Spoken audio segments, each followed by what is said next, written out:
की आपल्याला बाबासाहेब आंबेडकरांसाठी एक सगळ्यात मोठं ग्रंथालय चालू करायचं आहे.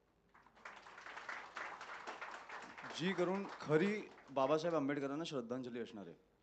कारण साहेब नेहमी बोलतात, की जो माणूस असतो, जे महापुरुष असतात ते त्यांच्या कामाने ओळखले गेले पाहिजेत आणि त्यांचं काम म्हणजे श लोकांना शिकवा. त्याच्यामुळे आंतरराष्ट्रीय दर्जाचं एक ग्रंथालय चालू करणार आणि जेणेकरून जगातली लोकं हे ग्रंथालय बघायला येणार.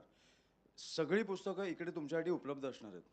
त्याच्यामुळे हे एक आपलं स्वप्न आहे जे आपल्याला चालू करायचं आहे. मला वाटतं ह्याच्यात एक फार महत्त्वाचं जे राजसाहेब पण सांगत होते आणि काल आपण चर्चा करत होतो की कुठच्याही समाजाला पुढे न्यायचं असेल तर शिक्षण हे फार महत्त्वाचं आहे. हो.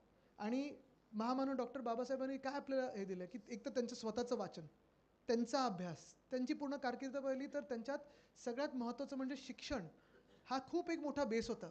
आणि ते होत असताना आपल्याला भारतीय नागरिक म्हणून ओळख जर द्यायची असेल, जात-पात, धर्म, भाषा, प्रांत ह्याच्या पुढे जाऊन आपले अधिकार काय आहेत, आपलं कर्तव्य काय, हे जर आपल्याला ओळखून घ्यायचं असेल आणि देशाला पुढे न्यायचं असेल, समाजाला पुढे न्यायचं असेल, तर आपल्याला शिक्षण हे फार महत्त्वाचं आणि शिक्षण येतं वाचून. म्हणजे आपले पणजोबा पण आपल्याला म्हणजे आज्याला नेहमी सांगायचे आणि आपल्या घरात होतं, वाचाल तर वाचाल. तर ते वाचन आणि ही लायब्ररी जी आपण करू, ग्रंथालय करू, ते खरोखर जगातलं सर्वात मोठं असेल आणि ती खरी श्रद्धांजली असेल, ती खरी आपली आदरांजली असेल.